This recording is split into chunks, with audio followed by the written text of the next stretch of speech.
Welcome to another edition of the Sports One. And we are back. We got the full crew in the house.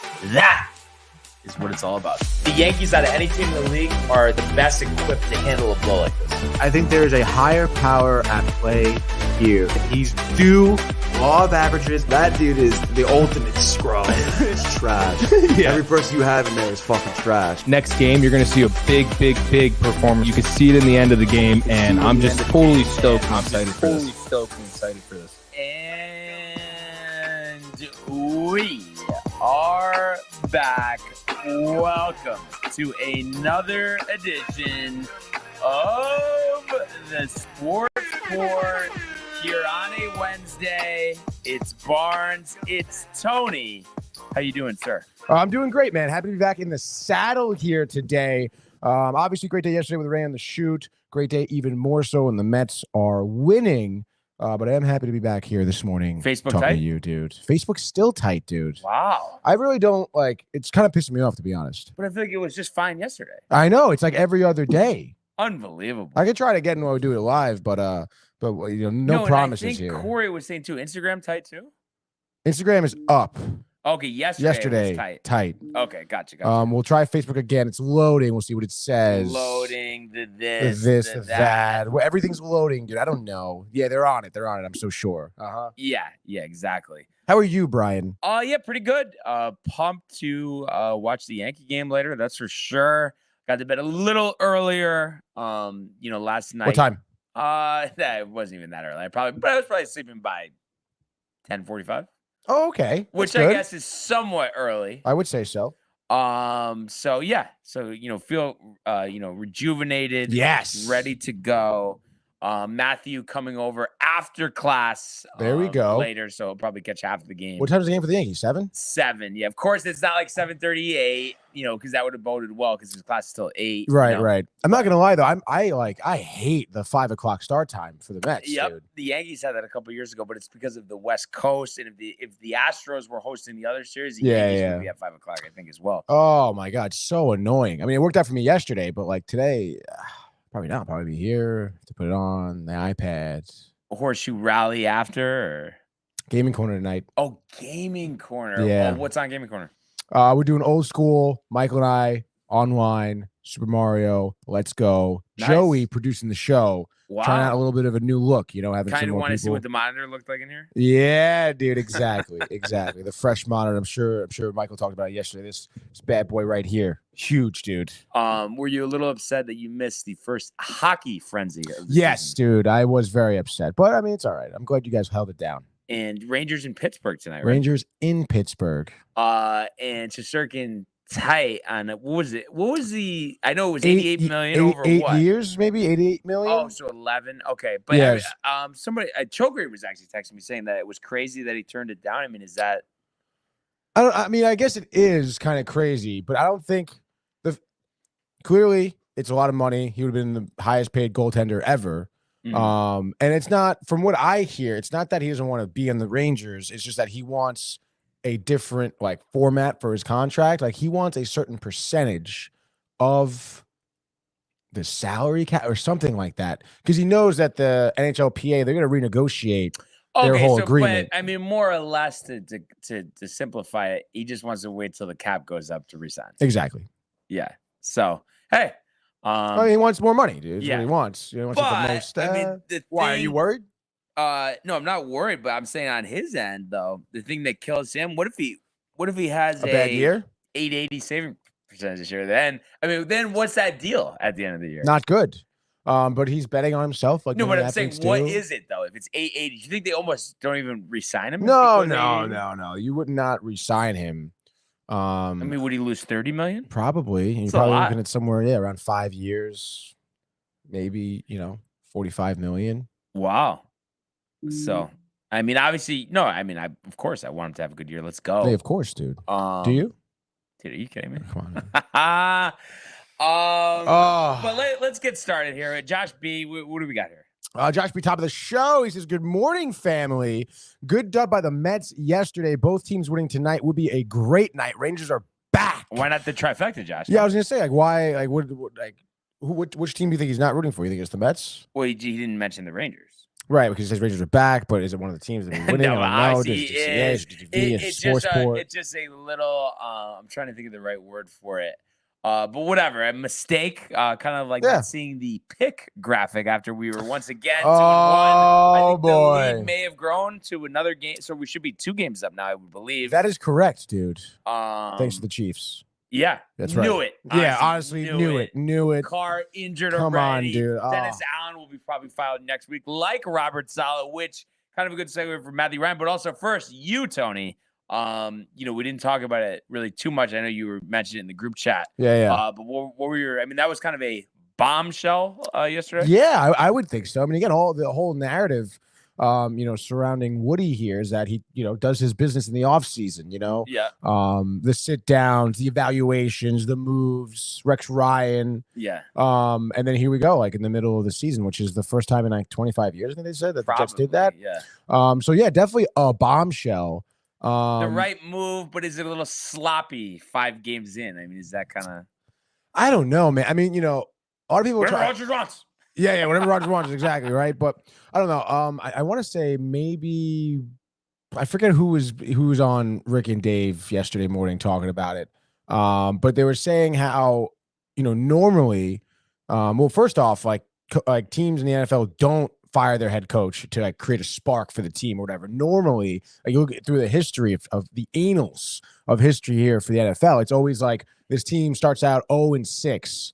They fire their coach. They're punting on the season. Like, let's regroup for next year sort of deal. But the Jets are playing for first place in the division on Monday. Everything is still out ahead of themselves. So I think the point they're trying to make is by no means does this mean that, like, the Jets are going to be doing bad, Well, yeah. And I think sometimes, though, it's not only that, but also sometimes they want to get a head start on the head coaching search for next season as well. So they'll be out in front of that, obviously. Ulbrich, I'm sure, has a chance to get the job full time. Yeah, I think so. I heard murmurs of Vrabel as well being targeted as a replacement, which, I mean, I guess we'll see. But regardless, Mike Vrabel. Mike Vrabel, yeah. But who's also more of a defensive coach. Yeah. More of a defensive coach. He is a defensive coach. He was a linebacker. Just like Jeff Ulbrich. If you're going to have Vrabel, just have Ulbrich. Yeah, at that point. But I don't know. I really enjoy the move, honestly. I think it was the right move. I don't think it's too hasty necessarily. I mean, it seems like the impact that Saleh was having on his team wasn't a real good one. We know Williams, the post-game conference that Matt was talking about. I mean, clearly he was talking about like hearing the same nonsense from Saleh week in, week out sort of deal. And again, not really having much results. His relationship, Saleh's relationship with Rodgers seemed kind of iffy. The shove during game 2, whatever it was. I mean, that never sit right with me. So I don't know, man. I mean, Saleh has been in question. Yeah, exactly. The shove was real. The look was not good. And they tried to play it off. Again, it was the raccoon in the dugout. It really was. Yeah. Dude. So I don't know. I think this at the end of the day will be a better move than most people think. But I guess obviously time will tell. But at the end of the day, I mean, it's still Rodgers' team regardless. So, right? Do you think it's like there's going to be a lot of like clips of like Ulbrich, like with like press conferences, and, like speeches and stuff? Like, you think that's going to be going viral? Especially Monday night standalone game. Yeah, probably. Yeah. Like his like older speech. You're saying like from the no, just like right now. Yeah. Like the what is he gonna say? Especially if they win, I mean, he is absolutely gonna go ballistic. Oh yeah, it's very interesting how I think it was his statement yesterday saying how like titles aren't going to be changed. There's going to be some adjustments for roles, but everything else is going to be like copacetic. Yes. How about that? I mean, I don't know. We'll see how the transition goes. I mean, there's like so much pressure on them to win on Monday, dude. Like it's crazy. Like how much pressure they're gonna have to beat the Bills. Yeah, it's just you gotta just do it. At this point, if the Jets lose that game, do you think people are gonna say fire Ulbrich? Do you think people are gonna start saying that maybe Rodgers doesn't have it anymore? Should be benched. Could you imagine? There's no way. He refuses to show up. Legal gets involved. No, I'm just kidding, dude. I mean, you would think. I mean, he just doesn't, want to go to. I mean, I know it's not as simple as what you want isn't what you always get, right. All that stuff. But I mean, you would think he's just gonna make sure, no matter what, that they don't lose this game. Yeah. Do you feel any better about it? Because I mean, it did, we talked about it yesterday Bills or have 2 lost days 2 ago, in a whatever. row, so but usually match up well. I guess just what makes the difference for me is just the interim coach. I'm just guessing that everyone's gonna be fired up and ready to go. That's just kind of my thought. So, like, do you think there's like an improved chance they're gonna win, or are you still in the same boat where it's like could get ugly? Oh no, I'm saying because of that, I think they're gonna win. They're gonna win. Okay, cool. Yeah, All right. and then new season from there, I guess. I know we have some more comments. Oh my god, yeah, so much more. Matthew Ryan, speaking of, dude, tight rebuild is on for the Jets, in my opinion. Time to tank, he says. Rebuild and restart that locker room is already fractured, and I was right. Zach Wilson, Rodgers to the Saints. I mean, I don't know, man. I think this whole Matthew Ryan with a rebuild is ridiculous. I mean, I'm kidding. You can't really. I don't know. I don't think the Jets are in a position to rebuild.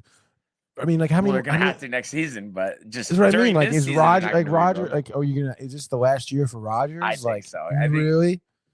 I mean, does it seem like he's? I mean, it seems like he's struggling. Yeah. Like to even keep his body healthy. So, Matthew Ryan continuing. You are a bum. Zach Wilson, ridiculous. We are 5 years behind the league once again. 2-15 team here, he thinks. F. Robert Saleh and F. Zach Wilson, both bums. I hope neither one of them ever sees an NFL job again. It's actually a great point. You think Saleh will get picked up by anyone? Oh, I mean, never not never, but I mean, not a coach anytime soon anyway. But yeah, I mean, I wouldn't be surprised if he's coaching in San Francisco next week. Yeah. Kev doing the house says, let's freaking go. Let's effing go Mets and F all the non-believers. Mets. Best team in baseball since June 1st. Show evidence that they aren't, dude.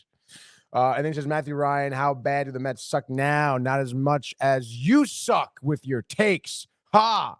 Then Josh B comes in here with the fresh hat Barnes. Is it new? Brand new. It is. Got it in advance of Saturday's game. In advance. Costco? No way. Costco. No, lids. They actually had to buy one, get 50% off. Don't come out here like Costco's absurd. I mean, you get everything from Costco. No, but this type of hat, you're not getting at Costco, though. I'm just saying, like, Costco is more of like your basic. Like, this is like a vintage logo. Yeah. Like, there's a lot that goes into it. And he says the taxes for Igor kills that contract. Like, can we just redo taxes and just everybody nut up the same? Honestly, it shouldn't be separate by state. That's bullshit. Oh, separate by state. Oh, then let's pay the government as well. That's nonsense. Tax. How about spend your money the right way? Fucking idiots. Yeah. Speaking of idiots, Jay Bird says Mets bats are hot, and he says Woody Johnson is a spineless owner with no managerial skills. Sell the team. I mean, is he wrong? I mean, I don't think so. I mean, do you think his move to get Saleh out of there is like? Yeah, but it's always too late though. You know what I mean? It's not the timing is. So you like if you do that in the offseason, you'll be like, we're happier. Yeah. Yeah. I mean, it's messy doing it during the middle of the season. It is. It definitely is. And then we have Taijuan Walker in here, Brian. Is he on the roster for the Phillies for the postseason? I don't even think so, dude. Okay. He's a fucking bum. Well, that's why he's here. And that's why he's here. He says, that Matthew Ryan, I'm here for the Mets hate. Some words of wisdom, please. Set these Mets fans straight facts, dude. Taijuan Walker sucks, dude. The last time he played against the Mets, I'm pretty sure he got popped. I don't think he even lasted 5 innings, dude. Yeah. Yeah. Uncle James texted me again yesterday. But he didn't answer what I said back because I didn't answer the first time when they beat the Yankees Subway Series. But I said, yeah, they might have to get ready for a Subway Series. Dude, that would be wild. Yeah. I bet your dad's got to be pretty pumped for the Mets, right? No, he didn't say anything about this morning. He just said, how about Saleh, huh? All right. Oh, yeah, that makes more sense, I suppose. But yeah, I mean, it just, I in a way, though, in all seriousness, I feel like I can resonate with Matthew Ryan just in terms of like with the Jets. Like, that's why I feel how I feel. Like, I really, Tony, it's like, I said this before the season started, but it's like good stuff comes our way. I'm going to be riled for it. But I just feel like this messy, just like unorganized bullshit, like it's just hard to care about it, to be honest. Like, it doesn't bother me, honestly, at all, because it's just like, all right, like, I mean, are we just is the ship gonna sink, or like are we gonna like make the most of the season? So I know it's really tough, dude. Jay Bird doesn't like it. This is a slimy move. Yeah, but Saleh was a joke. It was a joke. Oh, Oh my God, though, like such a joke. I mean, like a really, really bad joke. And I mean, if your locker room is that like divided because of him, I mean, how do you not get rid of him? You know, how would you go through the rest of the season? I mean, it is something again. I mean, the Jets do need to win now. Like, there's no with Rodgers. It seems like that his ceiling is becoming lower and lower. You know, like every passing game, it looks like he's gonna break in half. Yeah, they definitely need a new owner. Absolutely. Matthew Ryan calling from the cell. Kev Du says Walker, F up out of here with the Mets hate. Sorry ass Phillies fan. The Matthew Ryan says Mets are a poverty team. They suck. It is so fun. Actually, not everybody. Won't win game 4. Phillies 10, Mets 1. We'll see. And then Josh B says Ambassador Johnson. I'm reconsidering this, actually. I do have a question for you. Okay, what do you have? And listen, every situation is separate. Okay, Matthew Ryan is a complete maniac. We all know that. But at the same thing, because Kev, I feel like is the epitome of it. Is I do feel like that Mets fans, and I know you could say this about any team, but I just feel like it's like they're so like sensitive, just in the terms of like I get it. Why wouldn't you be riled right now? Of course you're riled. You're one game away from the NLCS. But I just think they take offense that people that aren't a fan of the team like may not be riled for it or care about it. And I feel like I get that sense for whatever reason. I don't know. Yeah, I mean, I would say as a Mets fan, I mean, I grew up having people root against the Mets like intentionally because just of the type of team that they were or are. So, I mean, that's, I think, where that really stems from. You know, it's not like I think Mets fans feel like people root against the Mets, not because, oh, I'm a Phillies fan, or, oh, I just think the Phillies are a better team. I think they can come back with their roster, their pitching, whatever. They just like, oh, it's the Mets, dude. Like, I'm just going to root against them because that's like. Yeah. You know? I guess it just, though, you know what I mean? I get that, like, how dare you type of thing. And it's like, well, I mean, come on. Like, there's fans and stuff. There's not fans and stuff. It doesn't have to be sports. It can be anything. I mean, that's just how the world is. Not everybody is going to be, like, behind the Mets hysteria right now. No, of course not. I mean, I don't expect everyone to be. But again, I mean, you can't knock the fact how well they've been playing. This is somewhere, we haven't been in this position in years. So, I mean, I don't know. I mean, I think a lot of people do underestimate the Mets, do just downplay them because of what has happened in prior years. So I think that's where that comes from. Yeah, but I think you could see, though, where it's like, you know what I mean? Like, be joyous amongst yourselves. But it's like if, the outsiders don't want to join in, like that should be okay. It shouldn't be some like war. And I feel like Kev Du is like shouting at the top of his lungs, "Fuck you!" Like getting all like riled. And I just feel like it's like, listen, I mean, there's multiple sides to everything. Yeah, no, definitely. And I think he's really more yelling at Matthew Ryan, honestly, in my opinion. No, with Antoine Walker. That's probably well, Matthew like who the hell? Ryan, Yeah, exactly. No, it's prefer. It's prefer. Definitely prefer, dude. Definitely prefer. But I thought prefer's a Mets fan, but then again, prefer isn't even a real person. So what am I even saying? Right? Where is he, dude? I don't even know, dude. Exactly. He's in jail, he said, right? Yeah. Right. Exactly. You know what I almost forgot about is what is starting tomorrow. Did you? I feel like you did. Tomorrow's you don't even know Thursday? who's in the fields. Are we in Bahamas? Bermuda. Damn it. We talked about it so many times last week. Come on, you threw out like 5 tournaments. For the first time ever. Oh, Utah. Yes. The Black Desert. The Black Is it the Black Desert? The Black Desert. The Black Desert Championship getting underway here. And let's take a look at who we have for the power rankings. So first time in PGA Tour history, an event here in Utah. So I think it's definitely going to be interesting. The course looks phenomenal. With the mountains in the background, the backdrop, as we would say, pretty crazy, Tony. Our contenders here, we have Eric Van Ruin, Keith Mitchell, who came close to winning last week. Lucas Glover, a Tony favorite, and he actually had a commercial about how I guess he switched his putter last year, and that really resulted in winning those multiple events. Mm-hmm. So I forgot what putter it was specifically, but I just thought that was interesting when I was listening to PGA. Are you going to change your putter now too? No, I don't need to. No. Confident. Patton Kaziri, Jacob Bridgerman, a Tony favorite. Bo Hostler, another Tony favorite. Thor Bjornsson, another Tony favorite. Steven Yeager, another Tony favorite. Seamus Power, Henrik Norlander, Ben Griffin, Max McGreevy, Ryan Fox, Daniel Berger, and Kurt Kitayama. Wow. How about that field, Tony? How about do we have a Mac Meisner in the field? We do. Mac Meisner. We know dude. that's gonna be your sleeper. Oh my God. Yeah. Well, it is, I guess, an interesting field here. And I guess there's juice, like you said, first time here, Black Desert, first time ever in Utah for the PGA, right? That's kind of wild. What's Utah golf like? Is this course gonna be pretty hard or I guess it's like how do you know, right? Do you know? Yeah. Black Desert, what's it called? Black Desert Resort? Yes. Resort golf course. Is it a par 72? I believe so. The best new golf course, it says. Let's see what this is. It says here. I think this might be a flyover here. No. Irvins, Utah. Oh, wow. Ivins. Black Desert Resort here. Course statistics. So let's see what we got here. So 73-71, a par 71. A par 71, dude. Looks like there's even some water on this course as well. This is going to be a treat, Tony. Oh yeah, dude. I mean, this is looking like a pretty beautiful course here.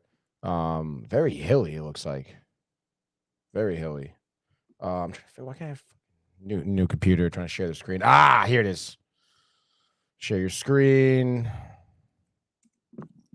Entire screen. Let's do that. Oh wow. Can't do it. It's all right. We're gonna reconvene tomorrow. But regardless, dude, this does look like a gorgeous course.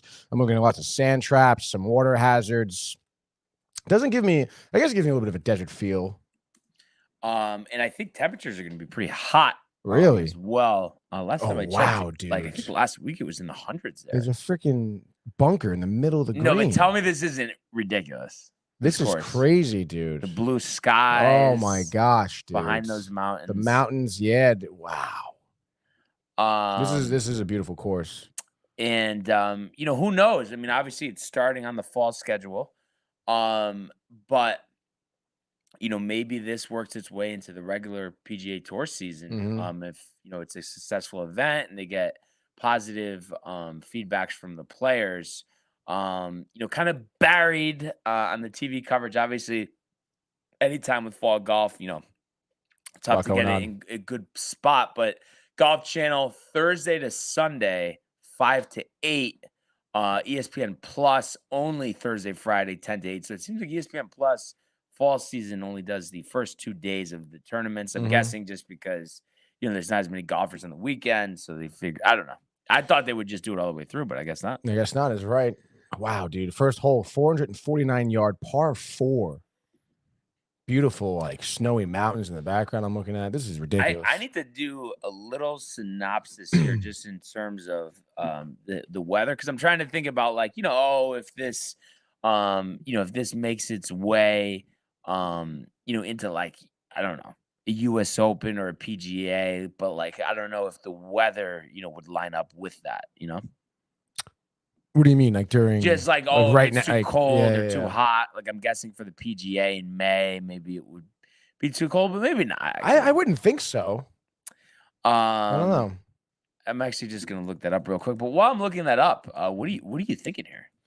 That's a great question. I mean, obviously it's uncharted territory for a lot of these golfers here. And I mean, again, great field here. Keith Mitchell is favored, 16-1. I don't Seems really, a little heavy for him. I would fade him. I would fade him too. Maybe he misses the cut. He was tight. He said, I played a great 17 and a half holes last week at the Sandersons. He was right there, but he blew it. Can you blame him, really? No, yeah. No, I pitched a great 8 innings, but in that 9th inning, gave up 5 home runs, dude. Couple quick ideas before you actually pick, because I'm looking at the weather here. March, average high 68, April 77, May 86. What are we talking about? I think we could slide something in there, and especially the PGA in May. Absolutely, dude. Are we high altitudes? Do you know? I mean, I would imagine pretty fucking high, dude, right? It'll be interesting to see how the scoring is. I know, right? You said par 72 here, the altitude, the whatnot. I'm gonna say I think I'm gonna go with Bo Hostler here for my for my pick here. I think total wild card here. In terms of this course, I would imagine it may be kind of I guess higher scoring than you would think because of that. But I'm gonna go with the 29-year-old California native. You want to think about his career or even just this year, only 3 top 10 finishes, no wins this year, no career wins. But if you want to look at these results, I don't know. I feel like maybe towards the end, he placed second at Sanderson. We talk about that. Wyndham Championship, he was tied for 12th, dude. Then he had back-to-back cuts. So, I mean, I don't know. I feel like his year has been kind of inconsistent where it's been like, top 25, cut, top 12, cut, maybe another cut, placed second. So I got a feeling here that he's going to win this tournament. And if I had to guess, I'm going to say, I don't know. Give me 10 under.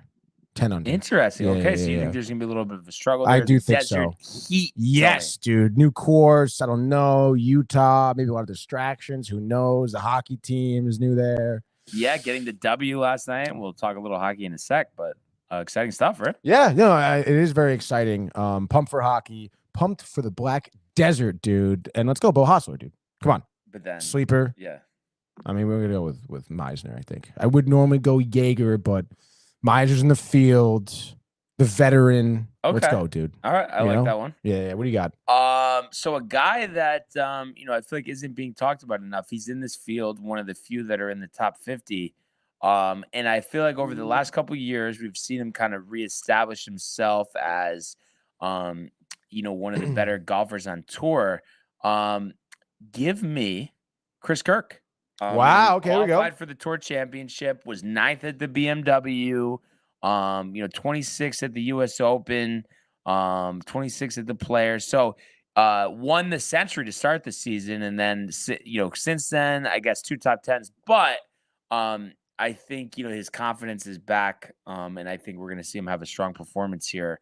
And then as a sleeper, a guy that we've talked about many times, and kind of I think everybody's sleeping on him. I mean, in 8th place finish, tied for 8th at the Sandersons.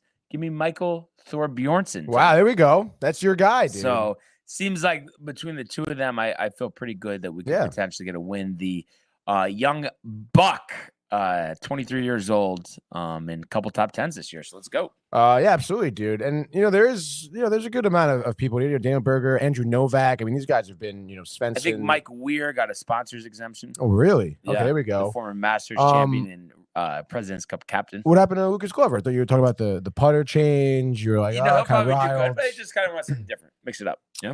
What about Nick Dunlap? Is he in here? I guess I'll have to search for him. Yeah, I can search for him right now. I would think he would be, to be honest, right? I mean, no Dunlap. No Dunlap. Okay. Interesting. I mean, you would think he would want to play here. Yeah, but I guess he was in the field last week. Yeah. So, and then I just was gonna check quickly. Austin Smotherman. Oh, Mr. Smotherman. Mr. Smotherman, smother me. Okay. So decent weather there in Utah. Tomorrow 89, Friday 88, Saturday 86, Sunday 84. I mean, that's all you could ask for. Oh, that does sound amazing, dude. It does. I bet it's the coverage is gonna look absolutely beautiful. I'm sure, dude. No, I'm excited to see that for sure. But Moses says we see you. Moises says we use C eyes. I don't know. He also said the Mets are definitely the real deal. They've proven it over and over. I don't know. That's what he said. That's what Moises said. Moises Montalvo. I thought Kev Du said that. No. Kev Du says Matthew Ryan, what are you going to rebuild? Another shopping cart? All right. Let's go to the world of Major League Baseball. It's deep to left. It's 700. Albert Pujols. Yeah, what a play! Stop it, Yep. And Alonso cracks one. The Mets win the ball game. Out of sight. And it works at 100 miles an hour. 14 strikeout. Drill deep to left field. There it goes. See ya. All right. Seems like we've been I've been saying this too much, but The Mets. I mean, Yankees were off last night, so once again, the floor is yours, Tony. Thank you very much, Brian. Yeah, the Yankees another earned off day as the Mets continue to play here, but big win here for the Mets. Obviously, they got their first off day 2 days ago, first time what seemed like forever, and it obviously did them some good here. A pretty emphatic, decisive win, 7-2. A lot of things went into this. But I mean, it starts and stops this game with Sean Manaea for sure. I mean, 7 innings, 3 hits, 1 earned run, 2 walks, 6 Ks. Efficient, 91 pitches thrown here. Again, I mean, he's been sticking to his guns in terms of trying to induce a lot of ground outs and flyouts, which is exactly what he did. And it was interesting too because that first inning, I want to say it was the at-bat against Schwarber and probably even Trey Turner too, but they both flew out and it was like at the warning track, hard hit balls immediately. So even Mike turns to me, of course, being the antagonist that he is. Oh, I don't know if this guy's going to last. And then he had maybe a 15 pitch first inning too. Like it wasn't great. Cheesing.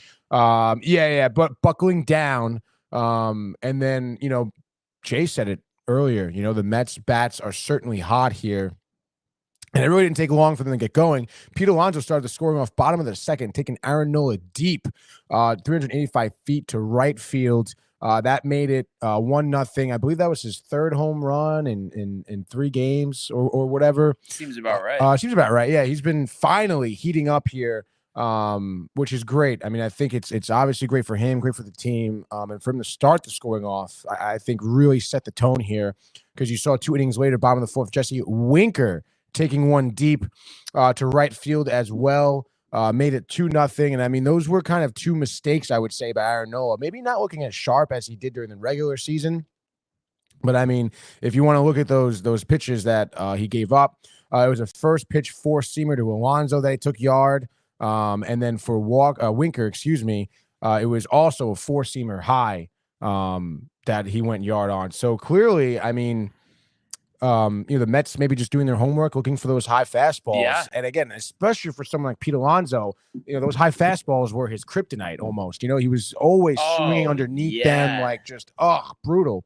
But like I said, 2-0 right there. And then again, I mean, you want to go to top of the 5th here, Sean Manaea, a 3-up, 3-down inning. So anytime the Mets were scoring, Manaea would come back out and just absolutely slam the door. That 5th inning, you got 2 strikeouts, and then Rojas grounds out.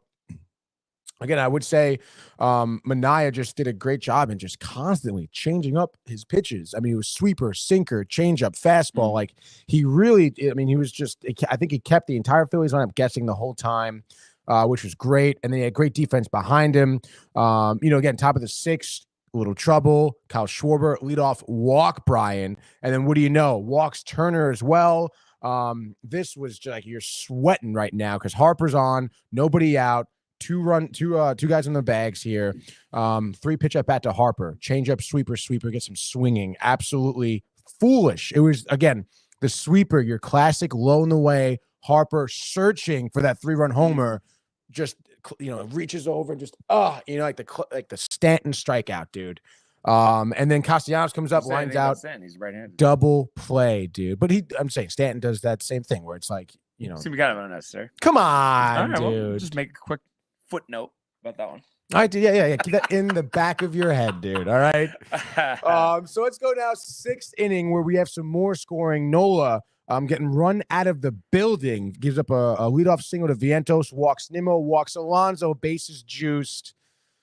Obviously, Nola gets pulled here. And it's tough because, I mean, I feel like for any bullpen guy to come in, bases loaded, nobody out, I mean, you're having an issue here. Iglesias guards out the fielder's choice. Vientos does get thrown out at home. So you're thinking, is he going to get out of it? But then wait. No, I happened to come home in that part. Oh, really? It's actually funny because Winker flies out to left. Vientos doesn't move from 3rd. That was when I was thinking, oh my God, we're going to come away with no runs here. But then Marte coming in huge, coming in really clutch here. Sweeper that was kind of low and away from him, but I guess he was just sitting sweeper, ropes one, through the hole into center field, scores Alonso and Nimmo. Iglesias is the second. After that, Taylor grounds out, but it's 4-0 just like that. Sean Manaea comes back out for the 7th to Michael's disbelief yesterday, dude. What do you know? 3 up, 3 down. And again, What? What do you got? I was just saying they were talking about other broadcasts about because they got the extra couple of runs and it made the decision easier, that it would have been way more of a conversation if he hadn't, like AJ Przinsky. Right. No, yeah, I mean, the former absolutely. catcher. Especially for a manager like Mendoza, who knows his pitchers have limitations, who does get a little slap happy sometimes.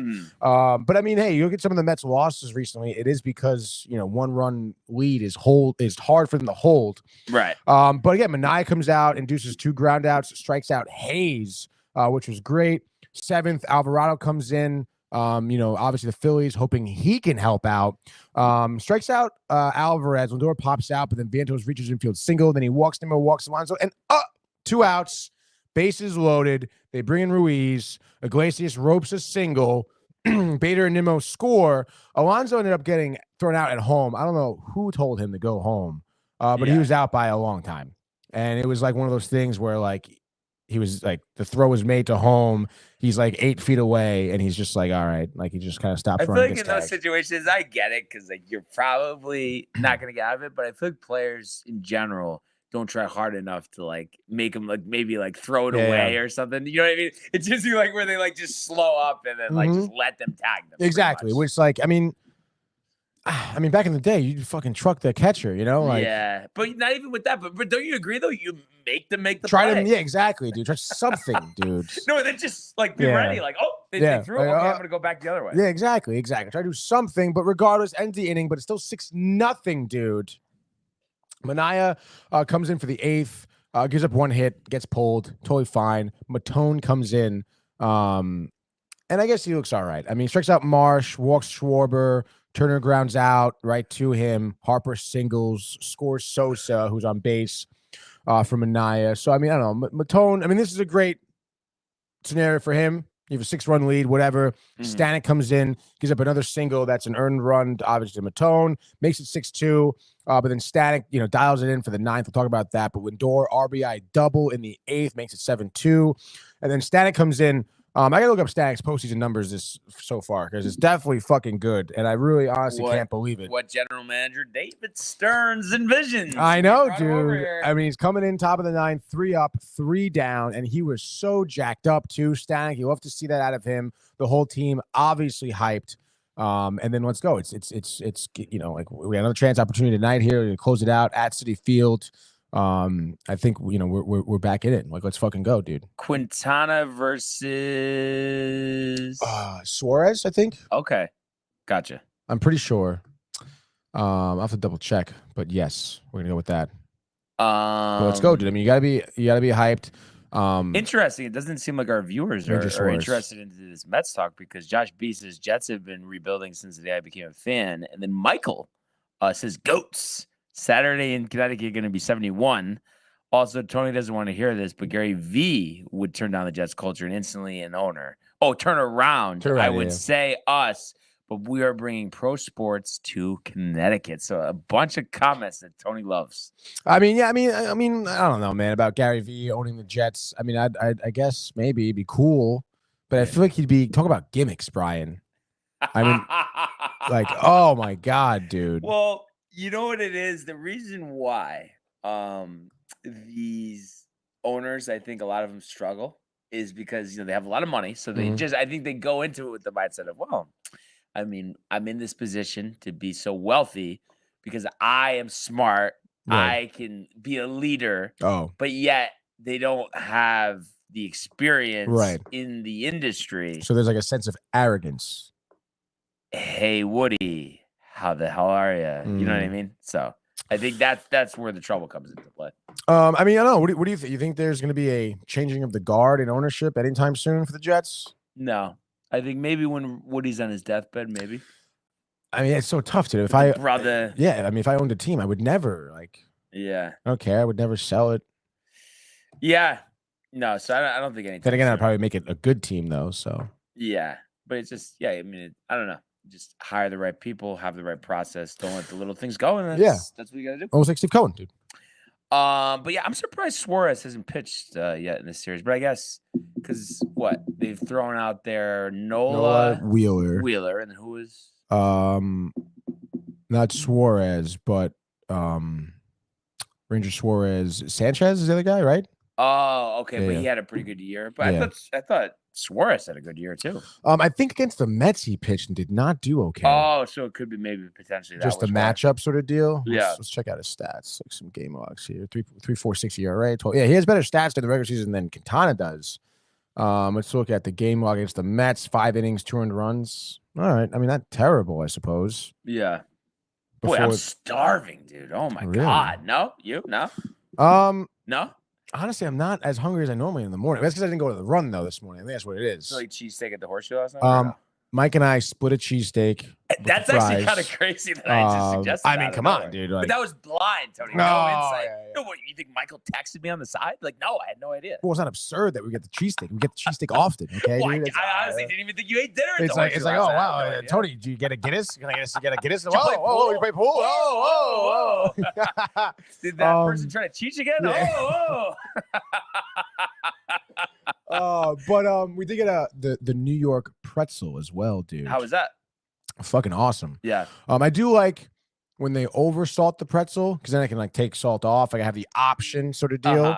And Mike liked it because we got like a New York pretzel and then like the Philly cheesesteak. So like New York and Philly, we're watching the Mets and the Phillies. Okay. I mean, come on, I'm just kind of kidding around, but in all seriousness, you know what, dude? Good point. Oh man. Yeah. So what do you got in the Yankees tonight, dude? Yeah. Well, what we got is Clark Schmidt making his first career playoff start in Kansas City. That's right. At Kauffman Stadium, opposed by Seth Lugo. So obviously Lugo, I mean, I would say probably or definitely the best year of his career, and you could say the same for Clark Schmidt. I think, and I'm curious your perspective here, but I definitely, and I'm sure he'll be available out of the bullpen. But I agree with the notion here of starting Schmidt over Heel. What were your thoughts about that? Yeah, I like that. I mean, again, having Heel available out of the pen is cool.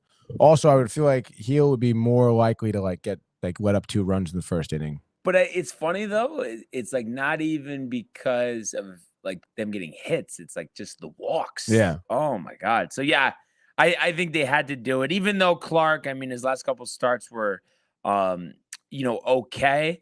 But just overall, his body of work, I think he's been crisp. And I mean, on top of it, I mean, let's face it. I mean, we're due to have a good start from our starting pitcher. And I hope Clark can give us 6 innings here with 2 runs or less. And I think he will. And I think he's going to be backed up by his offense. And me and Matt were talking about this yesterday. And I guess Derek Jeter on the Fox pre and post echoed these sentiments. I think after a disappointing Game 2 loss, it's good that they are on the road. Get away. Bond on the road, and I think they're jacked up for this one. I mean, yeah. What did they not have the most wins on the road this year? They did 50. Yeah. So I mean, clearly that being away from home doesn't really affect them that much. If anything, it could be sort of an advantage, right? And I'm sure there'll be some Yankee fans over there in Kansas City. I'm sure, dude. So. Oh yeah. I mean, listen. If it wasn't so far, like if they were playing in Baltimore, I probably would be there right now doing the show from there. That'd be wild. Yeah. And I was just looking on here. So Lugo, so the Yankees, I'm sure they have a lot of footage of what went wrong in that outing. But the last time September 10th, the Yankees, 7 innings, only 3 hits, no runs or walks with 10 strikeouts. So, I think that's something for them to take a look at. And following start against Detroit, 4 2/3, 8 hits, 4 runs. So I'm sure there'll be a lot of that footage going around the Yankee locker room.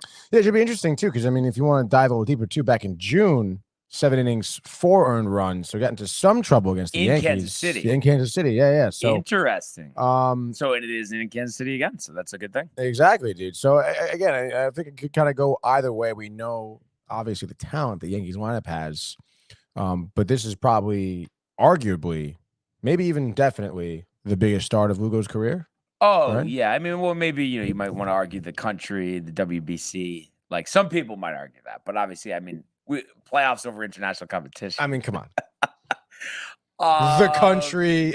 but and what do you think with I'm sure there's just a lot of reasons why, but what do you think went into them? I mean, I guess it was a 6-win disparity, but it felt even greater than that. Playing better on the road than home. I mean, do you think there's anything behind that? Luck of the draw, how you hit those road games, how you're playing at the time when those series are going on? I mean, Yeah, I mean, I think it's a lot of different things that kind of would go into that. Why? Yeah, I mean, would they? I mean, I guess they did have more wins on the road. I mean, if you boil it down, but I don't know. That's a very interesting thing. I mean, I don't think it's a knock to Yankee Stadium or anything. the if only that's thing what I you're was trying to think, thinking or- is like if a pitcher is off and it's against left-handed hitting, like he's gonna get popped. right. But I mean, that can't be every situation. But yeah, for whatever reason, I mean, they just seem to do better on the road this year. So, obviously you're excited about that now, and then when you get back home, I mean, you want to, improve upon that. But I think they'll be fired up. What do you think about what Jazz said? About He first came out and said, which is this was like, a couple days ago. Oh, Yeah. they got lucky. They got lucky. He but said, yes. But then he followed it up by saying, he said they got lucky. We're definitely gonna win this series or whatever. And then he followed up by saying, well, you have to go into every series thinking you're gonna win. If you Right. don't think you're gonna win, then you're not. Exactly. Yeah. So I mean, what'd you make of that? I mean, I think they got lucky is Maybe you never didn't need to Yeah, do it, yeah, yeah. but at the same time, I think the follow-up comments were good. Yeah, no, yeah. I think he was good. He sounds great in the mic. I think at the end of the day, he did save himself. But tread lightly a little bit, I think. You think there was, it just would never come out, but you think there was like a slight ruffle, like from like teammates about that or not? Like I could see Judge with like maybe like the arm around, like nothing like aggressive. No, just yeah. Like listen, like yeah, I don't know. I mean, I feel like maybe he knew like when he said that's it. Like, why maybe he I followed it should- up. Yeah. Gotcha. Exactly. But at the end of the day, he hits another home run this game. I mean, Yeah. I don't think anybody's gonna be complaining. So that's what it is at the end of the day. We can have breakdowns, we can have reasons. You just have to win tonight. That's right. I feel pretty good. I just hope because I have not watched either of these games with the volume on. Obviously, was at the first one, second one. I was watching with the volume off at the concert. So I wonder like how much tolerance I'm gonna have for Mr. Robert Costas and company. Everybody's saying like he's the worst. Everybody was texting me that. Dude, literally, Rick and Dave were talking about it yesterday. What how did they say? It's just not good. The history lessons. I forget the other game. What like Royal was at the game? They like a George Brett. They just kept going yeah, back to him. Brett. And in the then 1970s. yeah. Oh my god, dude! Like what are we doing But here? how did that rant of mine from 2 years ago, and then we're still here 2 years later? That he's still there. I know. I can't believe it. What do you think it is, though? Do you think it's like they think, well, maybe not a lot of people like him, but at the same time, it draws attention to the broad?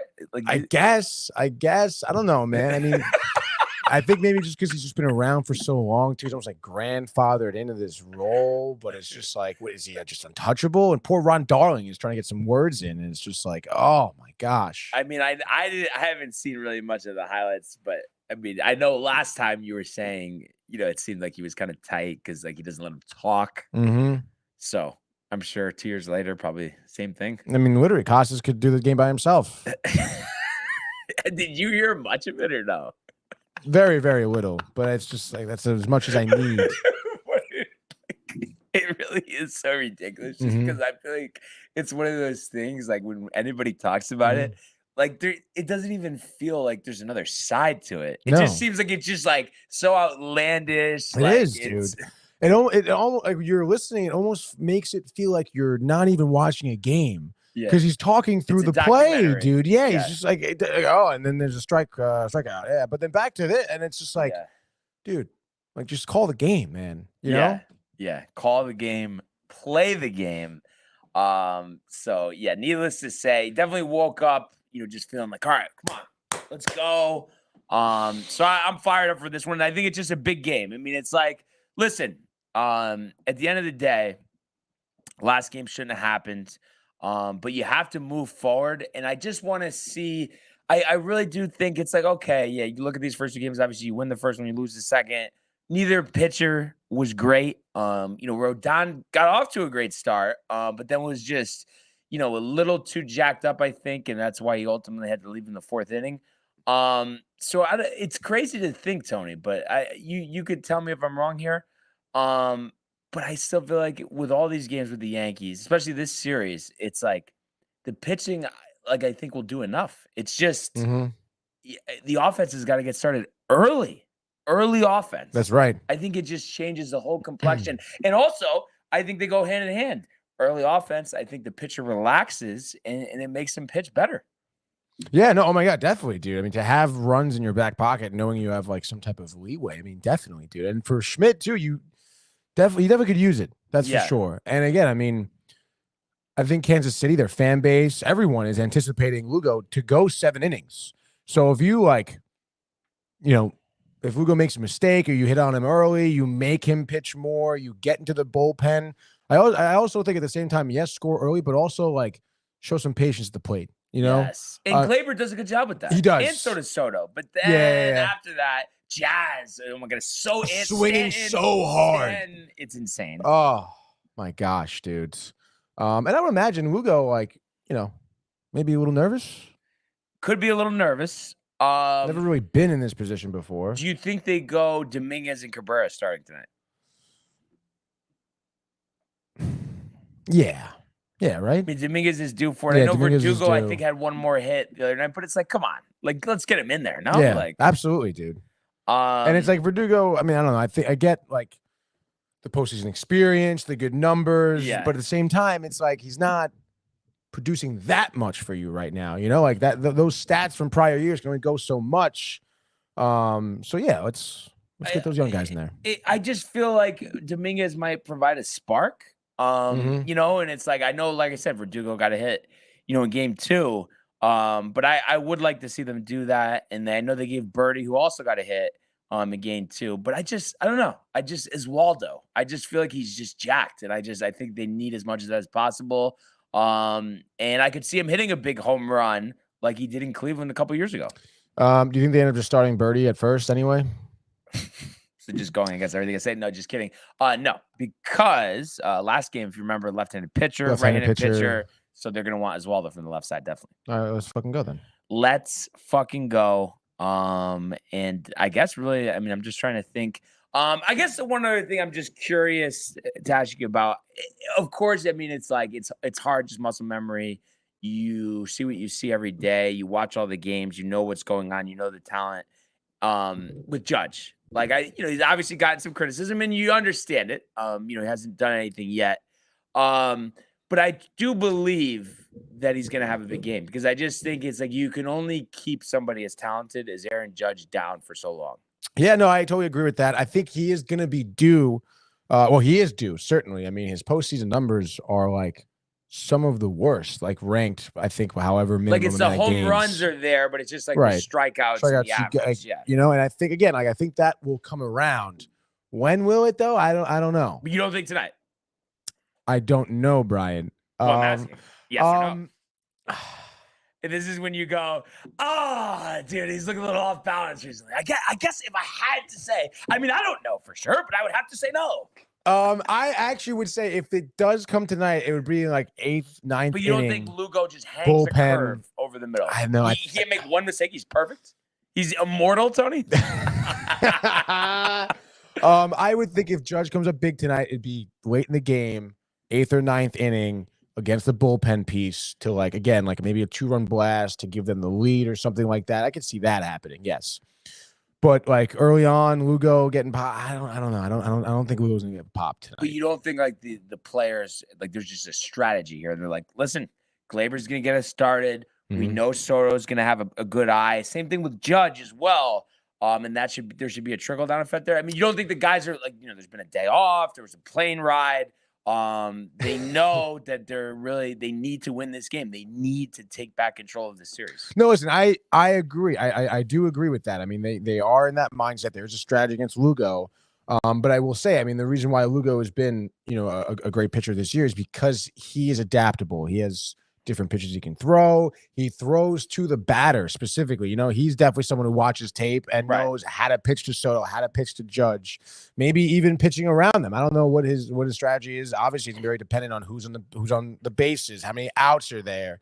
So I don't know. I think both teams are strategizing, rightfully so. And like I said, I think when the Yankees are going to be scoring, it's going to be against their bullpen probably. So, well, I guess you could say in your prediction, but I don't know. I don't know if I like the tune exactly of that, but it's all right. I mean, I don't think it's going to be like 8-0 after 2 innings. Like it's not going to happen. Why Again, why not? Because I think Seth Lugo is too good for that. I don't think 8-0 would be crazy. 9. Why not? But also, though, I mean, especially in these type of playoff games, I mean, are they not due to just blow the doors down like early? Like, yes, like it's been a while since we've seen that. That's true. It has been a while. And this is when you say, but I mean, I don't want to sit here and discount the Royals. Like they are a good team. Bobby Witt Jr. hasn't even showed up either, and they still did win a game against the Yankees. So he's also someone who's due to again get a few hits, hit one out sort of deal. So I don't know. I think this is going to be a competitive series. I think it's going to be a competitive game tonight. I know it's technically no, but just from a morale and confidence standpoint, do you look at it for them as a must win? Yeah. Absolutely, dude. I think this is the course of the series right here. Yeah, I mean, and you don't want to be facing elimination 2 straight games. Hell no, dude. And especially you're in Kansas City now, you gotta again the record on the road, that's great, but then again, if you lose one tonight, then it's like, oh, like what happened to the record, Well, losing is not an option. Losing is not an option. I mean, it's the playoffs here. This is every game is a must win, really. So listen, I mean, the Yankees are gonna get out there, got to figure it out. I mean, Clark Schmidt, I have confidence in him, but again, it's like a little bit of a question mark. But I think it's not just the pitcher pitching, but just in general as the team get off to a good start. Do not labor through the first couple innings. It's not 2 on with no out to start the game. Right. No. After going 1, 2, 3, Lugo throwing 5 pitches. No, that can't happen, and it won't happen. So let's fucking go. Yeah. All right. And you get to bat first, try to cause some damage. Try to make it where Lugo has to get out of this inning, Be patient, no auto takes, and no preconceived notions. Take the pitches as they come. Torres leading off? Oh, yeah. Are you swing at the first pitch you see? No, but it's like I don't think you can make anything affirmative, but also don't hesitate to do that too, because I know you want to take pitches, but at the same time, I mean, if he does lay one right down the middle, I mean, you better rip it. I would say I feel like how the Mets succeeded last night against Nola is that they were swinging a lot at his first pitch of the at bat, and I feel like he was maybe a little bit taken aback by that, and I feel like Lugo would be too, honestly. Yeah. So let's go. Can't wait. 7:08. Will I punch my TV over Bob Costas? We'll see. But as long as Yankees win, I will have more of a chuckle about Robert. Is it going to be on mute? No, it's not going to be on mute. But I am more looking just to see how bad is it really, because the stuff I'm hearing is just it's just unbelievable that he's even on the air. And we'll have to get the radio feed to you, maybe. Well, I could, but then I was thinking it's not going to be lined up, so just pay us. But I'll deal with it. Like I said, just do your fucking job, and then Bob Costas is irrelevant, okay? Anyhow, I think that's a good segue into a Wednesday edition of the Division Series Baseball Frenzy. For the first time in what seems like forever, we have all the teams playing here out of the AL and the NL here. So let's start 3:08, dude. TBS early on. We're going to be in Detroit here for Game 3, a series that is also tied at 1. The Guardians here.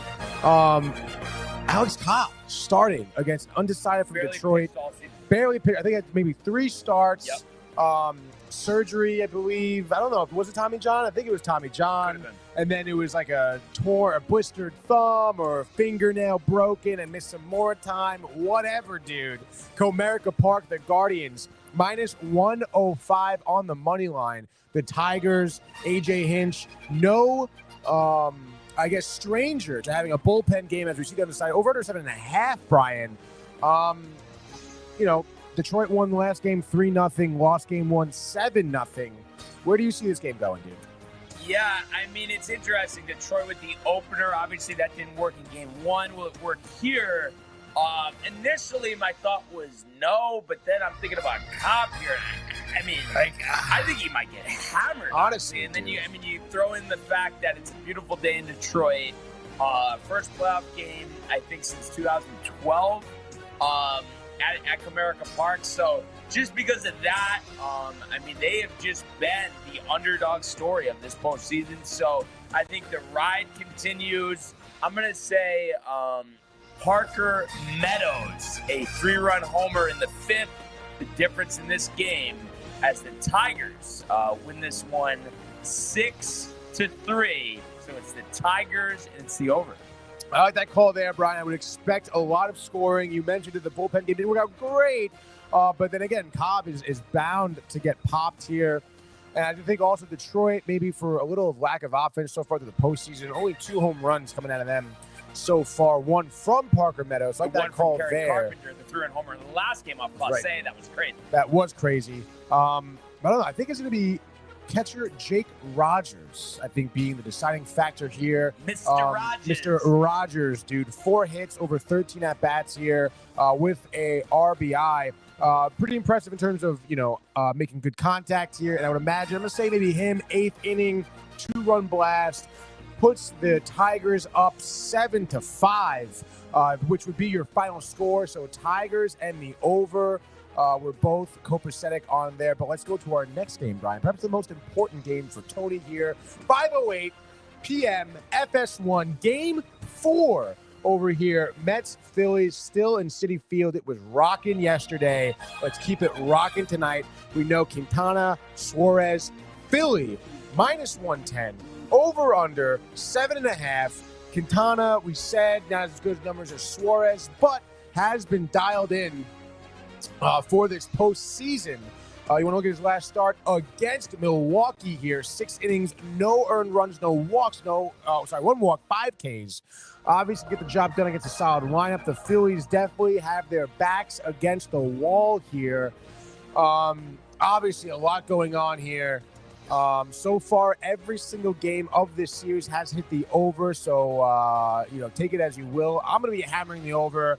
And I think it's going to be your late night Mets, dude. I think it's going to be a pitcher's duel, a lot of ground balls, a lot of strikeouts, a lot of nerves, perhaps.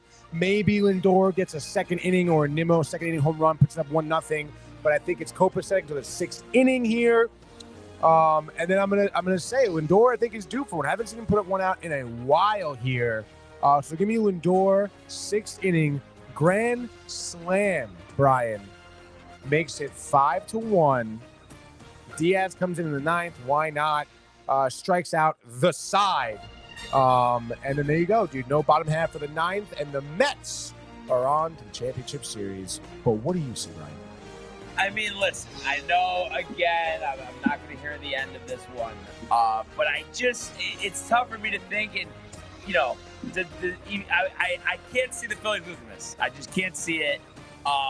Now, does that mean that they're going to win tomorrow too, or not tomorrow? I guess it would be Friday. I just don't think they're going out like this, and I think they're tight the way the last couple of games have went. Oh yeah. So I'm going to say the Mets also are kind of due for a clunker with no crazy home run late. It just seems like that happens every time it's a close game. So I'm going to just say it's 5-0 Phillies. Harper, 4th inning grand slam. We are on to Game 5 Friday in Philadelphia. Phillies and the under. All right, dude, next game here. Most important game here for Brian. Let's go Royals, Kansas City, Kauffman Stadium. We know the deal. The pitching matchup, the Yankees, whatever. The road record. Yankees minus 115 on the money line. Over under 7.5, which seems to be also a theme here. One game went over, one game went under so far in terms of your total scoring. If I had to guess, lay it down here for Brian, I would say Seth Lugo labors through 5, maybe gives up 1 earned run, but the patience of the Yankees at the plate makes his pitch count pretty high. 6th inning, they go to their bullpen already. Maybe it's like a 2-1 game. Royals in the lead, and I'm going to say it goes down here. Bottom of the 9th, dude. Top of the 9th, dude. I knew that was coming. Judge, 3-run blast, makes it 4-2. And Aaron Judge just left the building like Mickey Mantle in 78. Luke Weaver. It wouldn't be in 78. But Dominant, dude. Bottom of the 9th, strike at the side. Yankees win. The road record comes into play. Judge is pretty happy. Jazz Chisholm 0 for 4. They got lucky. Wow. A little parody there. I'm going to say it's a little simpler, Tony.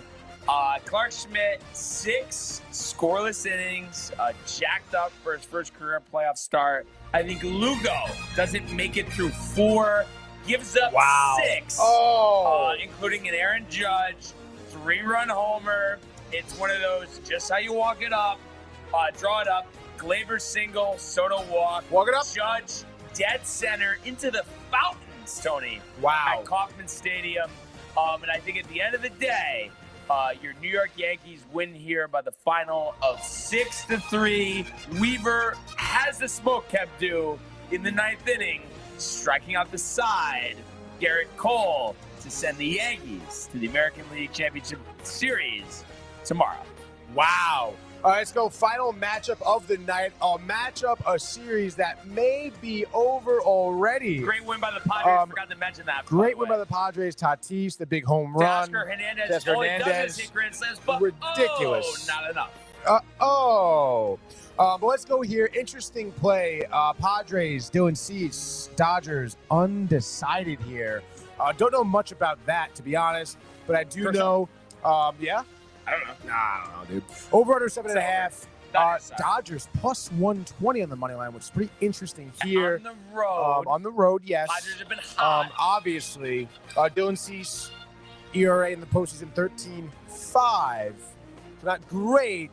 It's going to be interesting to see how he does, but you still would imagine Padres still have the ability to score, which we've seen so far in all these games, that they all have hit the over. If I honestly have to guess here, I think Dylan Cease bounced back like 7-inning shutout, to be honest, dude. Padres can score 5 within those first 7 innings. Padres going to win maybe 7-1, 7-3 maybe. But Padres advance. Let's go, dude. Bang. Yeah, I have to agree, Tony. The Dodgers, here we go again in the postseason. Throw Shohei Ohtani $700 million. Throw Yamamoto over $300 million. And Ridiculous. You get the same result. I just think the Padres are just playing well, and one of the hottest teams in all of Major League Baseball. And I think they are destined for a return trip to the World Series, a first trip since 1998. Seats, how about this, Tony? Embarrassing the Dodgers. Complete game shutout. Wow. 15 strikeouts. And he said, that's why he acquired me in the offseason. I'm going to say Padres 6-0. Padres under. Padres in the NLCS. Just like that. That is your baseball frenzy. Great job, Brian. Padres, though. Wow. Huh? I mean, it's unbelievable the turnaround for the first half. 1 game over, I think. First half. That's right, dude. Yeah, their run, again, a team that was almost counted out of the wild card, to be honest, dude. Yeah. Let alone, here they are, about to beat the Dodgers. Dude. Needless to say, I think, it's going to be an outstanding day of baseball. Other than the Yankees, what do you hype to see? Like, what are the game? I mean, I would have to say the Padres. Dodgers, but that's just kind of by default. The Padres are just interesting though, because I just feel like they traded away all these guys, spent all this money, they trade Soto, and then here they are, and like they're like really good, almost better. Would you rather see the Padres win or the Mets lose? I think that's a good segue to go to the world of the National Hockey League. Here he comes. McDavid shoots, top shelf, he scores! Captain with the overtime winner. That's the middle quick. It's a world-class hit right here. Tomsky stepping, rink Washington made the full split save. Are you kidding me? Turn, side of the net, between the legs, and they score! Filthy! David Pastrnak, the silver trophy to the Golden Knights. All right. So where's the goal song, Tony?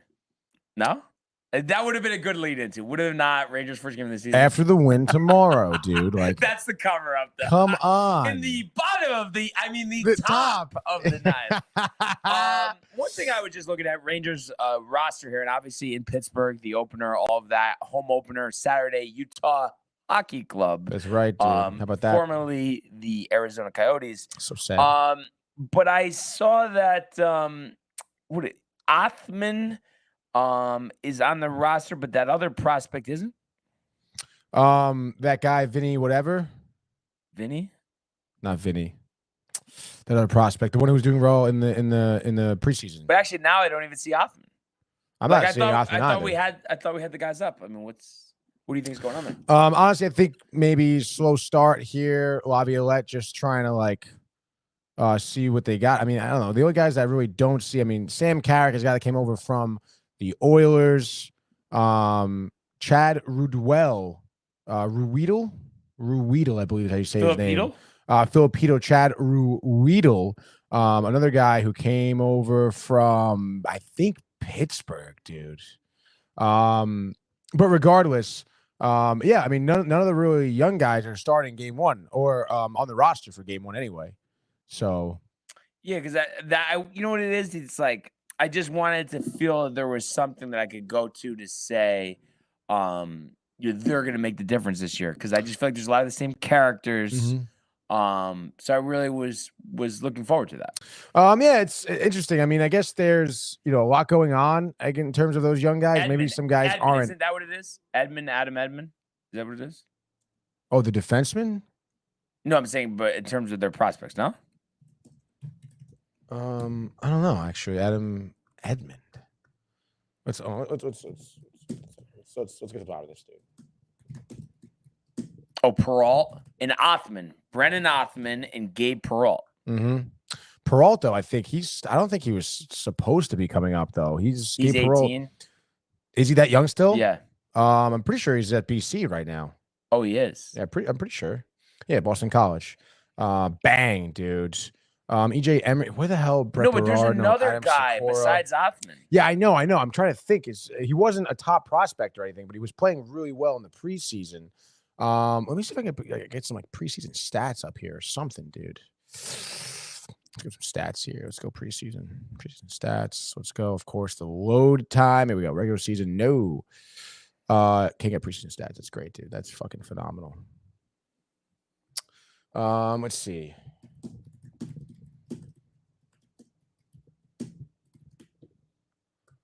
Preseason player stats. Here we go, dude. Chris Kreider, whatever. But Alvin, Victor Mancini. That's the guy, dude. Okay. I don't know if that's the guy you were talking about. That's the No. one that I had Is my he eyes the on. roster? Defenseman, not on the roster. And then Brett Berard is another highly touted prospect. But yeah, I don't know who else. I don't know if you're thinking of someone else or. I'm pretty sure there was an Edmund. But regardless of that, Tony, I don't know. I just did want to see more prospects, and I guess Zach Jones, right, came up through the system as well. But now that they're expecting much, Rempe in the minors as well, right? Yeah, dude, rightfully so. So I mean, what's the deal here? What's going on? I mean, what are you envisioning coming into this season? And then Captain Trouba coming back after being almost shown the door. Yeah, that never really sit well with me. I mean, I don't know how he's going to honestly perform this year. Like you said, that was almost shown the door. Like he had like 1 foot out sort of deal. I think there was just his pinky like in between the door and him. Literally, dude. So it's going to be really interesting in how he is in the locker room. Again, everything seems fine from what I could see during the preseason and the interviews and whatnot. But you never really Solid know. on the shove. I don't know. I don't think. I mean, I think these guys are professional. I don't know. I mean, I feel like he knows where he's at. He knows he could go to a different place after the Rangers, even this season. So I think he's going to try and make sure he plays well so that other teams are interested in him. It does seem like he has a very specific list of teams he'd want to go to as well. He's such a chief, honestly. He kind of pisses me off. It is, dude. He's been so dramatic about the whole thing. It's like, dude, anybody can get traded. Like, what? Like, they didn't. This was out of the goodness of their heart. Honestly, right? dude. Yeah, like, literally. there was no, like, he couldn't have been dealt. Like, I mean, I guess, are there some teams they had to abide by, though, on that? Or I'm trying to remember. I don't think so. I don't think it was just like what he wanted. Like, I didn't want to go to different wherever they were going to send him. So I don't know, man. It was sort of like, okay, we'll keep you sort of deal, but at the same time, it was like the pen was on the paper to sign you off. Yeah, but I don't know. I mean, isn't it? But is it not like I want a divorce? Oh wait, no, yeah, I don't. Literally, like right? Monday morning, Rory, I want you back, dudes. But again, I don't know. It's so tough. I don't know what was said behind closed doors, with Drury or Laviolette or whatever. Do you think they met at Colony? Yeah, dude, right in Portchester, Milford, maybe. But regardless, I don't know. I got high hopes here. Penguins, obviously it's always a tough game one. Last year against Tampa Bay, which obviously worked out because they weren't good, whatever. But Penguins hyped up. Crosby takes the lower contract, get other pieces around him for the win. Evgeny Malkin's still really good. He's there, whatever. What? No. I didn't mean to interrupt, but if you're gonna give me the floor here just for 1 second. Yeah, what do you got? I just feel like you're tight. It seems like since we've started covering hockey, or I started paying attention to hockey, however you want to say it, it seems like every season we go into with the Penguins, and for me, it feels like just the exact same thing. Like, oh, there's a bunch of grizzled vets, they'll compete, but they probably won't win a playoff series once again. The Penguins. Yeah. Yeah, again, probably not. They missed the playoffs altogether last year. They right? did, yeah. And I would have to. But you're right about Bouvie. How do you say his name? Anthony Bouvet.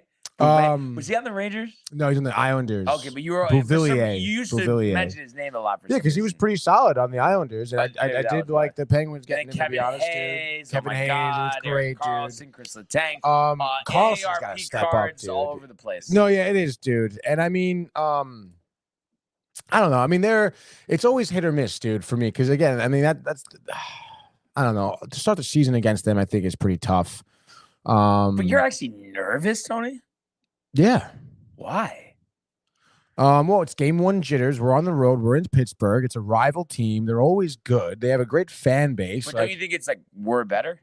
Yeah, I do think we're better. And also, I'm questioning the fan base. I don't know if you saw this. Plus fees, call it $90. Oh. 53. It says tickets start at $53 for the home opener. Rangers home opener starts at $180.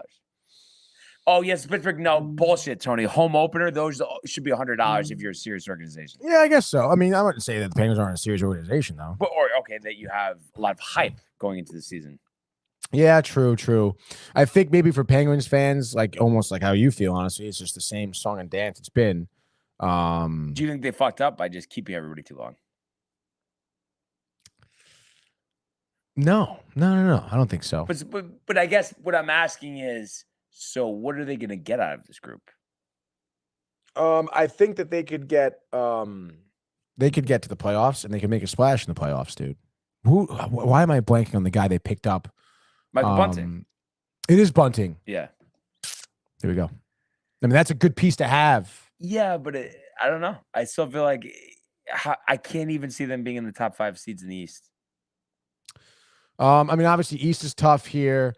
Obviously, we know the capabilities of Sidney Crosby, Evgeny Malkin,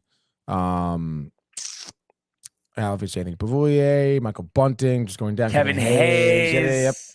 Rickard Raquel, Brian Rush. Those are 2 guys that can make some noise. I mean, listen, if they want to go anywhere, they're gonna have to rely on Erik Karlsson to have some type of good year. Do you think he will? I don't know. He's another year older. He's 34 now, Look at his stats last year. Right. Fractures in his feet. He affected him against the Rangers. Remember when they were losing one game against ESPN.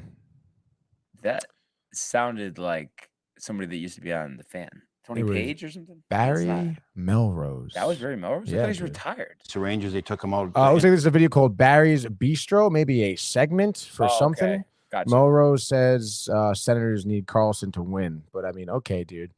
So that's an old clip. It says latest video, like that popped up on Carlson's like player Is page. there William Carlson? Eric? No, I'm saying maybe he's talking about William. Oh, mate. I mean, I don't think so because again, this is Eric Carlson's player page. Why would a video about William Carlson come up? It's just one of those like mistakes, right? ESPN makes a lot of mistakes, especially starting hockey. Speaking of the mistakes, though, Eric Carlson, 56 points last year over 82 games. You think of his year before San Jose, 101 points. Right, but it's just because they had nobody. So Yeah, true. But again, I mean, you still like Eric Carlson needs to be better, dude. Yeah. Like on both sides of the puck too, like defensively, offensively. Like you got to figure it out, dude. Especially, I mean, you were there, you were healthy, which is good because we've seen him not have 82 game seasons before. yeah, So if the Penguins get 82 games of Carlson and like somewhere in the vicinity of 75 to 85 points, they will definitely be in the position to be making the postseason. And who knows? I mean, it's been a history of first rounds against the Rangers for them, I Right. think, too. So, I think there's a lot that goes into it for the Penguins, but I don't know. I think for them, that organization, I mean, you never can count them out, Brian. I feel like you can, and you worry about me jinxing it, like the series. Oh, well, if we have to play Pittsburgh a couple years ago, 7 games. Yeah, I mean, when you think Louis of Domingue, no, I mean, dude, the spicy beef and broccoli, dude. pork, You sure about that? especially pork. Probably. Yeah. But again, I mean, you look at last year and how teams, end up clinching the playoffs. I mean, the Islanders were in there, the Capitals, both of those teams could easily be replaced by the Penguins. Obviously, you know about the Devils' late year collapse, the Flyers' late year collapse. I mean, it's possible that they can get into a wild card spot out of the East. Yeah, I just think I don't know. Just to me, it just like seems like you have older players. You're counting on squeaking into the playoffs. It just seems like what are you doing? And like, I really think if you traded Crosby and Malkin both in the same year, maybe a couple of years ago, you would have gotten a king's ransom. Oh yeah. Sorry. Oh, you definitely would have, but I Yeah. mean, I don't know. It's tough. I mean, Sidney Crosby is your franchise player. I mean, that's Yeah. not like there's no way he's ever going to not be a Penguin. But then you should have done a better job of other guys around Supporting him. him around Gensel, him, did yeah. you even get enough for Gensel? Like, I don't think so. So I guess they got Bunting and picks, I think, right? yeah, And then their goaltending, I think, is going to be an issue. Tristan Jarry. I don't know the other two goaltenders they have on their roster. I don't even fucking know them, dude. I just was looking at it, I Joe forgot. Blomqvist and Alex Nedeljkovic. I think the guy was on the Devils, and he made a couple Oh, appearances, I yes. think. Yes. Oh no, Detroit, You were thinking of Capo Kakinen last year? maybe. Detroit when I guess what's his name went down. Husso, yeah. Regardless, dude. I don't know. I think they're gonna be competitive. It's still a game that you gotta win. You gotta have to play hard. I mean, the Penguins are come out there like Evgeny Malkin's a huge body that can really do some damage, and we've seen Crosby take control of games. So I mean, it's nothing that you want to sneeze about here.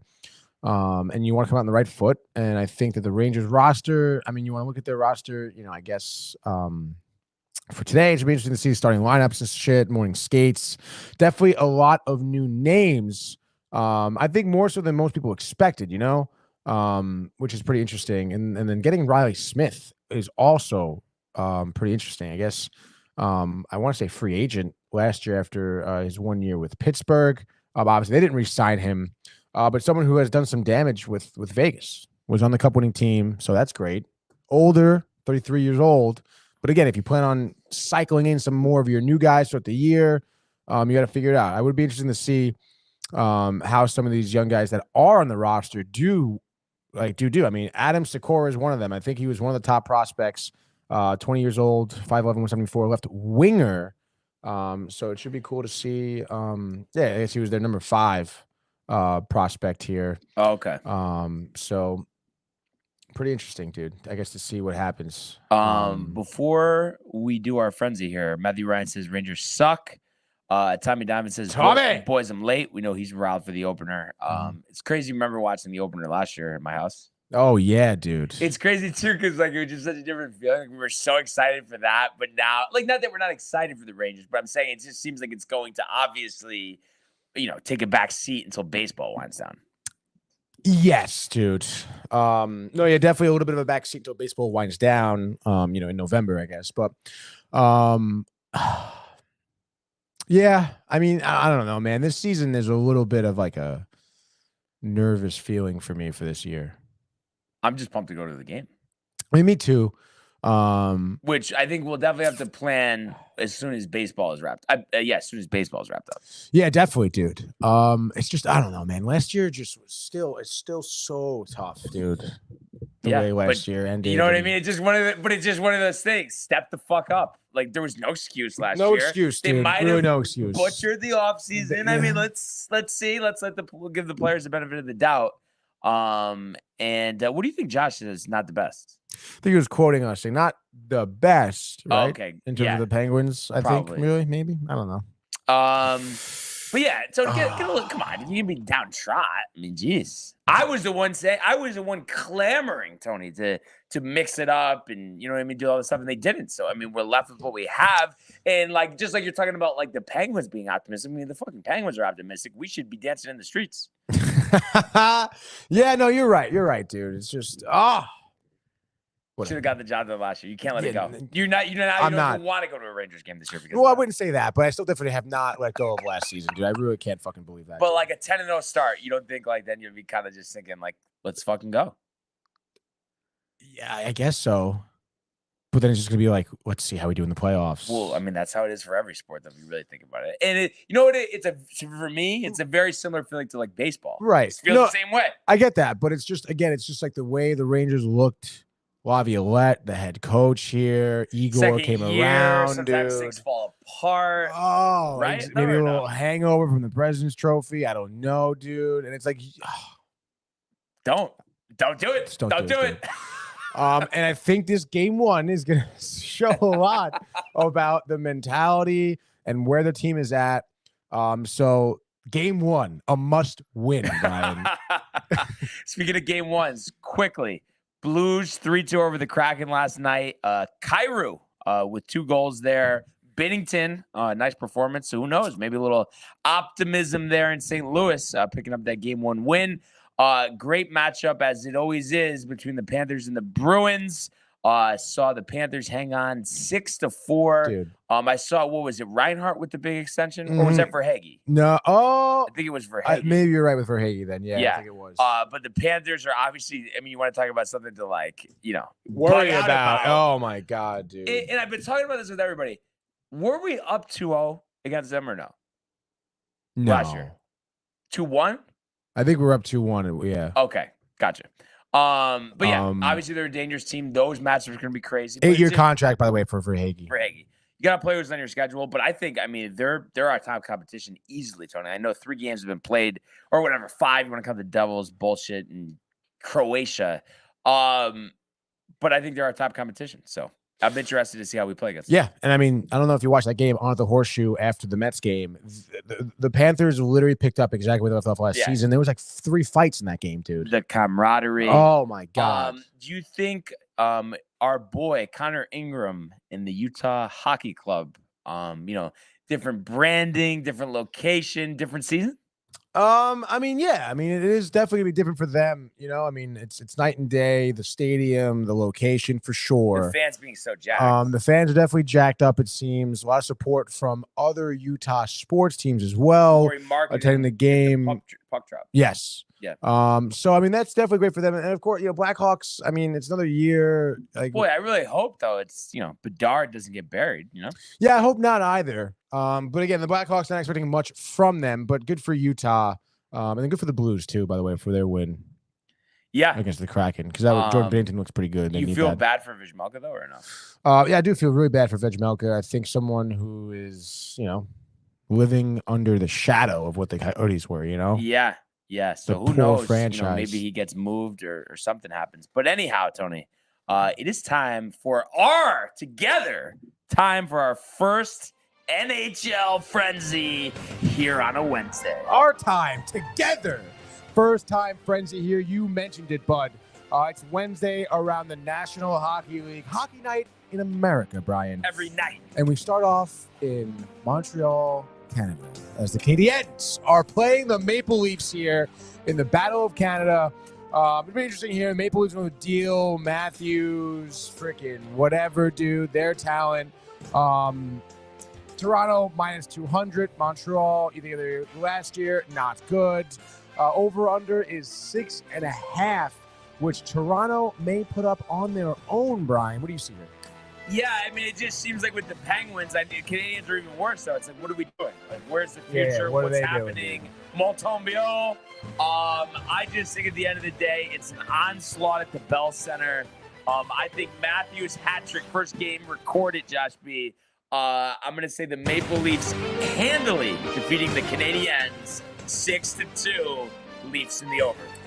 Yeah, I like that. Good call here. The Maple Leafs, obviously a good roster. The Canadiens, Caulfield, Suzuki, Patrick Laine also in there, which you love that. But, I mean, the firepower for Toronto, even though Montembeault on the Canadiens will do well, I mean, you know, Domi, Matthews, obviously no one can forget about William Nylander, too, coming off a hell of a great year. Yeah, there's so much talent there. Mitch Marner, dude. Ryan Reeves still on that team. That's kind of crazy. Yeah, give the Leafs decisively here. They can score 6 in their own.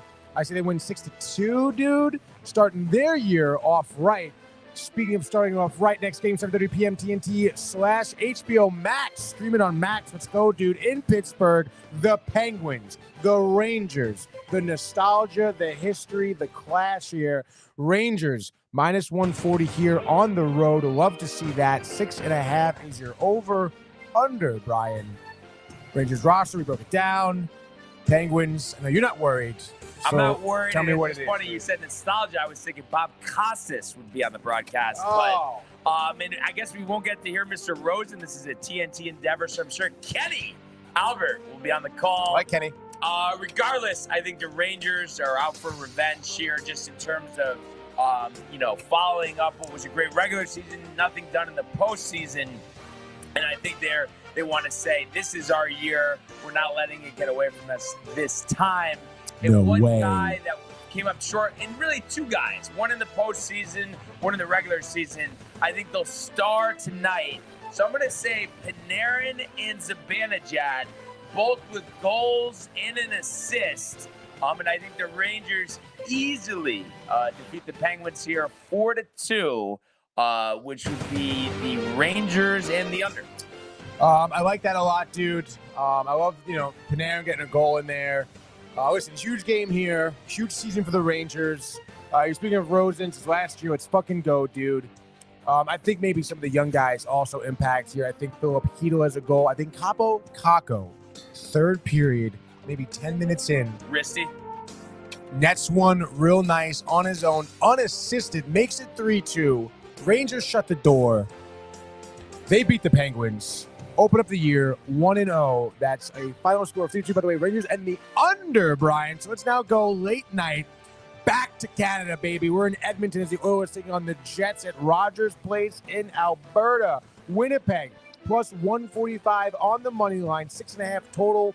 I got to watch that series on Amazon with the fucking Oilers from last year. I've been seeing clips. McDavid. They're getting jacked up. We know about Draisaitl. Yes, the extension. Evander Kane. Evander Kane. Stu Skinner. What do you got here for Skinner and the boys? I mean, stop. No, I know the Jets honestly were a great team last year. So this is actually going to be a close one. Connor Hellebuyck. I still like the Oilers, though. I'm going to say 3-2. McDavid with the game winner in OT. Oilers looking to get back to the Stanley Cup Finals. Oilers and the under. I'm going to go Winnipeg here, Brian. I can feel it right now. Plus 145. A little dog here, dude. Give me the Jets. Connor Hellebuyck. How about this? First game, first shutout, dude. Let's freaking go. Jets go on to win this game. I'm going to say by the score of maybe 2-0, empty net at the end. But who gets that lone goal in Regular 5-on-5. I'm going to give it to Vladislav Nemetsnikov, the former Ranger, dude. Bang! Next game here. I almost forgot there's another game here, to be honest. Stand by here. We're going to go to, I believe, Vancouver it is, for the last game. That's right. The Canucks are at home. One more game after that, by the way. That's correct. Did I say last game? Yeah. Fuck. Calgary against them in Vancouver. Love these Canadian matchups. 10 p.m. as always. Calgary plus 160. We know the year that they came off of, and obviously Vancouver. JT, how are you? 6.5. The over/under. What do you think you got going on here? Yeah, I mean, I just think the Canucks were clearly the better hockey team last year, and I think that remains to be true this year. You mentioned the year that JT Miller had last year. That was tremendous for Vancouver. And Thatcher, Tony, Thatcher. Thatcher Demko. How many times will you say Thatcher this year? Too many, dude. But anyway, I think it's a 2-0 shutout. Nice and easy. Another shutout. JT with both goals as well. So 2-0 Canucks. Canucks in the under, obviously. Canucks, obviously, yes. I love to hear that, dude. I do think Canucks will win. Interesting, Thatcher, Demko. It doesn't really matter. I think he's placed on the IR right now. He's going to play. He probably, dude. Yeah. I don't know what the deal is there. But obviously, we know Calgary. I mean, I don't know, dude. Just their roster was not clicking last year. I can't really see it clicking again this year. And they have the talent, which is crazy. Michael Backlund, Jonathan Huberdeau, Kadri. We know the deals. Andrei Kuzmenko, too. I mean, they should be good. Maybe they get it together, but game one against a team like the Canucks, I think Canucks handle them. I think they do, honestly, offensive exposure for the Canucks, maybe 6-1 final score. Everybody eats in the Canucks lineup. Multiple goal scorers. Canucks in the over last game going back into America here. And what's more American than the T-Mobile Arena in Las Vegas, Nevada, dude? Let's freaking go. Golden Knights opening up their year against the Avalanche, hosting them. This is going to be a great matchup. Both teams obviously always competitive.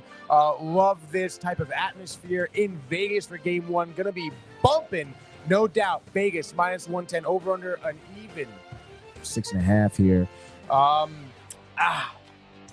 What do you got, Brian? It's a tough game here, I think. Yeah, it is a tough one.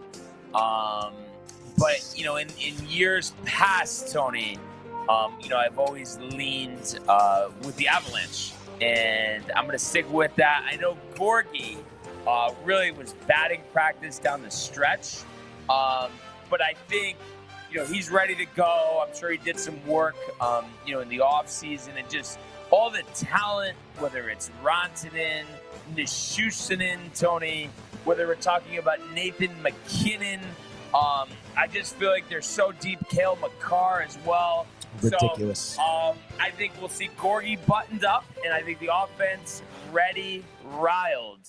And I'm going to say 6-2 Avalanche and the over. Wow, I do like that score. I like the over. I don't know. I think I'm going to take those Knights here. Their home record, I think they had 28 or 30 wins last year at home. We know the deal, the Vegas hangover, the curse. Of course, Aiden Hill having a great year last year. And then, I mean, one guy I feel like people will kind of overshadow still is Jack Eichel, someone who wasn't, you know, maybe didn't do his best year last year, especially with the push in the postseason. But nonetheless, I mean, I think these guys over here are hungry. They're dialed in. You know, both teams, like you said, totally healthy, totally ready for the season. And why not, dude? Jack Eichel's season-opening hat trick for the first time in his career. I say Knights win. I'll say 5-2. So Knights and the over. And just like that, that is your NHL frenzy. And speaking of that, Josh B says, chill frenzy. And then Tommy Diamond wants to know, think Sam will be on the radio or is it Danny Pucks? And I would think, because it's his last opener, that it would be Rosen, right? Yeah, I would think so. You know, so I would be surprised though if it is Don. Yeah, right? Yeah. Like not in an opener. No. Yeah. He'll be pre-post though? Does he pre-post? Oh, yeah, pre-post, intermission is report. He every time with that or no? If he's last not year on the seems call? like he was. Yeah. Yeah. So let's go Don. Let's go Rangers. Let's go Yankees. Yeah. So I mean, let's go Mets. Quite the show, though. Quite the show. A lot going on in the world of sports. Oh my Exciting God, times. dude! I gotta brush up on my hockey. Obviously, like you said it too. This season, the Mets, obviously, baseball is taking a front seat right now. So, But once that's sit over down, with, dude. Yeah. we'll be at Tony DiNapoli's. There'll be a Jack Dem Seas. Let's go, no?